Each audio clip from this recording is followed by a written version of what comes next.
Bonjour à tous, Gabriel Trading. On se retrouve pour une petite vidéo simple, rapide et efficace sur ce que le prix du BTC est en train de nous donner. Alors si on remonte un petit peu, il y a 2 semaines à peu près, j'avais fait une vidéo sur mon analyse du BTC, d'accord, sur ce que le prix allait possiblement nous donner. Il a parfaitement exécuté l'analyse. Quand ça se passe comme ça, c'est merveilleux.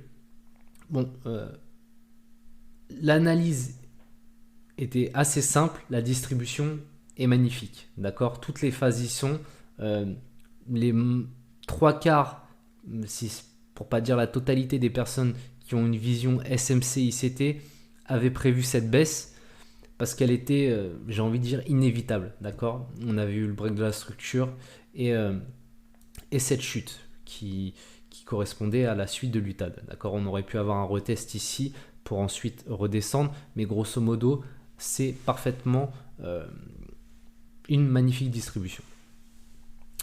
Maintenant on va essayer de comprendre qu'est-ce que le prix pourrait nous donner maintenant. Alors on va essayer de voir un ou deux scénarios possibles et essayer de comprendre la base, pourquoi on en est arrivé là en fait, d'accord. Le but d'une distribution, déjà pour commencer, pour moi, est la prise de profit, d'accord. Cette prise de profit intervient à la suite d'énormément d'achats sur cette phase de 2 ans à peu près, d'accord, où énormément de gros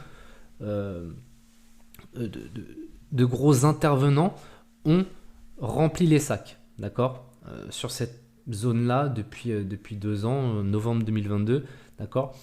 L'achat en masse de BTC s'est fait à un prix intéressant. N'oublions pas que nous faisons du commerce. Quand nous intervenons sur les marchés, nous essayons d'acheter à un prix intéressant pour le revendre à un prix encore plus intéressant, c'est-à-dire faire un bénéfice. C'est du commerce. On n'achète pas cher et on revend cher, en clair. Qu'est-ce qui se passe maintenant et pourquoi maintenant? J'ai l'impression que la narration sur le BTC en ce moment est parfaite. En fait, avec cette histoire d'ETF, j'ai fait une petite vidéo si vous voulez la regarder pour parler de ça, est parfaite. En fait, elle met en lumière le BTC, elle redonne un petit peu d'engouement à l'histoire BTC, des gens qui s'intéressent pas à l'année, commence à regarder les graphes et à dire peut-être que c'est le moment d'investir dans le BTC, le prix peut être intéressant, mais en fait non, c'est trop tard. Concrètement, ça fait 2 ans que le prix est intéressant et arrivé là, quand on vient toucher les 50 000 pratiquement, et ça fait 2 ans qu'on n'y est pas, le prix n'est plus intéressant pour moi, d'accord. Malheureusement, des gens rentrent ici, c'est fait pour, toute cette manipulation est fait pour que des gens rentrent en achat pour pouvoir les liquider et avoir cette contrepartie qui va permettre aux grosses institutions justement de vendre leur BTC à un prix intéressant. Puisque comme vous le savez, pour vendre quelque chose, il faut qu'en face, quelqu'un l'achète. Comme on l'a dit tout à l'heure, c'est la base du commerce. Premièrement, premier scénario possible. Donc, une fois qu'on a fait ce petit tour-là, essayer de comprendre un petit peu pourquoi cette manipulation intervient à ce moment-là. Tout est réuni pour que cette manipulation intervienne. Premier scénario possible, continuation baissière du BTC. Donc je ne pense pas qu'on ira chercher en dessous de 20 000 concrètement à ce niveau-là. Je le vois bien arriver dans la zone des 32 000, 33 000. Un peu en dessous peut-être les 29 000, mais pour moi, pas en dessous. D'accord. La proportionnalité du mouvement à venir ne va pas être énorme pour moi.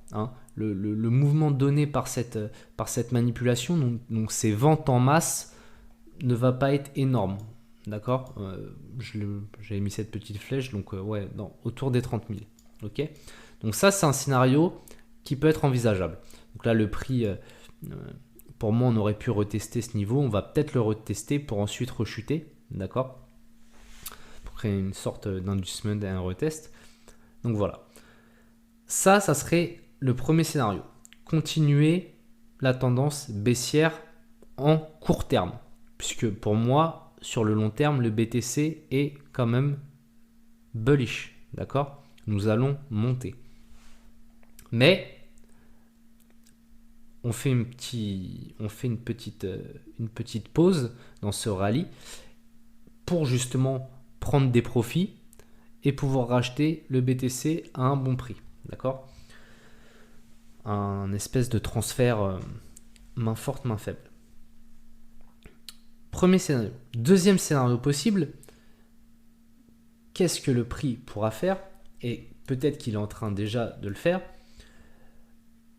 On est venu chercher un gros niveau de liquidité ici, d'accord? En refermant cette zone ici, d'accord? Ces dernières ventes qu'on est venu chercher. Donc ici en LTF, on a une manipulation de marché, d'accord? On a une petite accumulation, d'accord? On vient accumuler du BTC à un prix intéressant quand même, d'accord? Le carnet d'ordre ici se décale, puisque au final, on arrive avec une zone où énormément de vendeurs de BTC se font racheter, d'accord? Ils trouvent une contrepartie, hein. Et quand je dis vendeurs, en fait, c'est plutôt des acheteurs qui se font sortir, d'accord? Toute cette narration qu'on parlait tout à l'heure, où des gens viennent acheter le BTC trop tard, servent de contrepartie, servent de liquidité justement à ces gros poissons qui viennent les sortir. Puisque comme vous le savez, quand vous posez un ordre sur le marché et que vous achetez quelque chose, en fait quand votre SL se fait toucher, vous vendez, d'accord? Transfert d'ordre. Donc ils se font sortir, leur achat passe en vente, et s'il y a de la vente en face, il faut de l'achat. Donc permettre de racheter encore. Voilà. Donc potentiellement, on fait face à une réaccumulation, une distribution suivie potentiellement d'une accumulation pour faire des plus hauts. On vient recharger par la suite du BTC.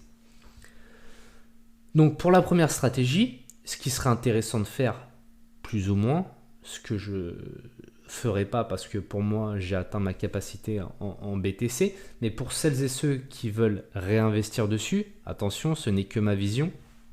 Personnellement, qu'est-ce que je ferais?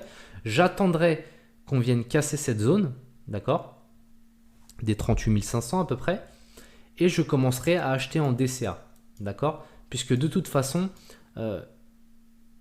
si le prix chute suite à cette distribution, vous allez avoir des points d'entrée plus ou moins intéressants, d'accord, pour réinvestir, refaire le stock de BTC.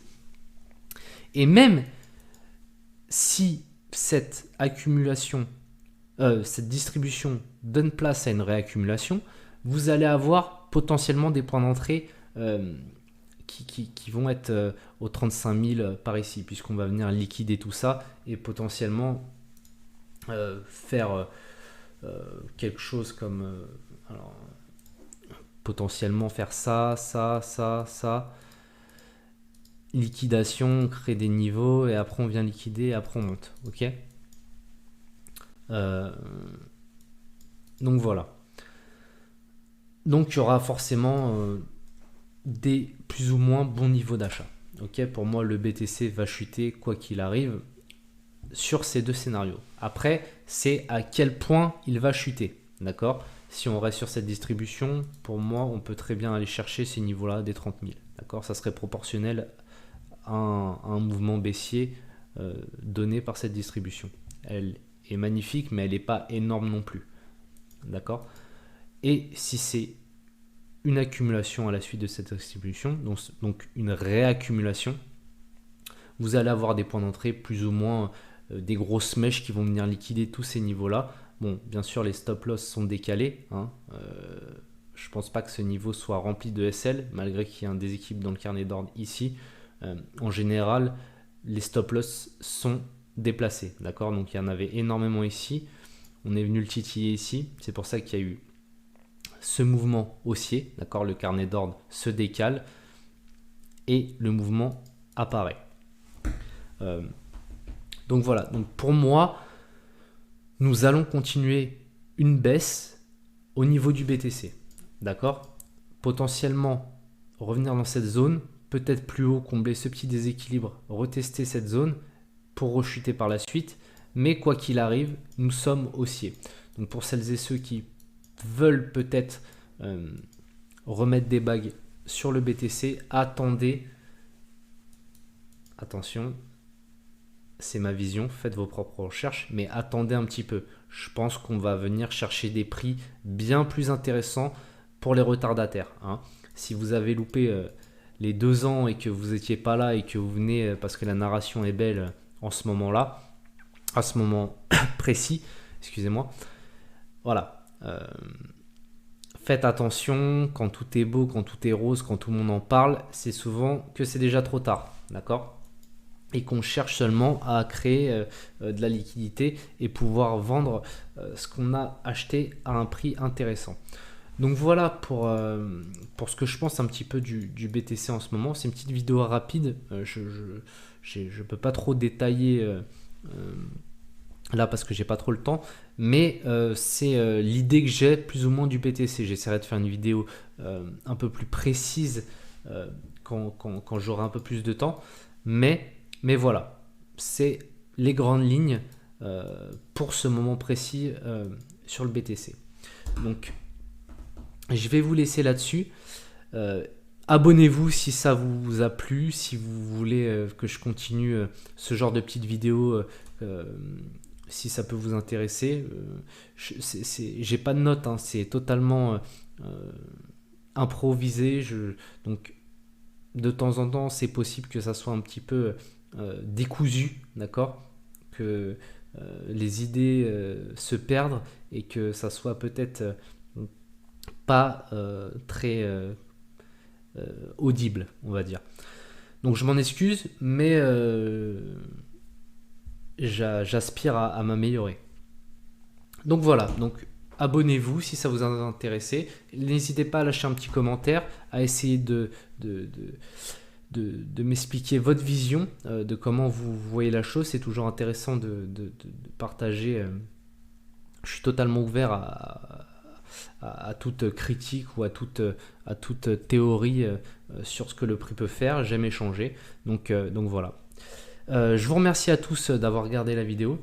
Donc n'hésitez pas à vous abonner et on se retrouve pour une prochaine analyse. Merci à vous. Bonne soirée.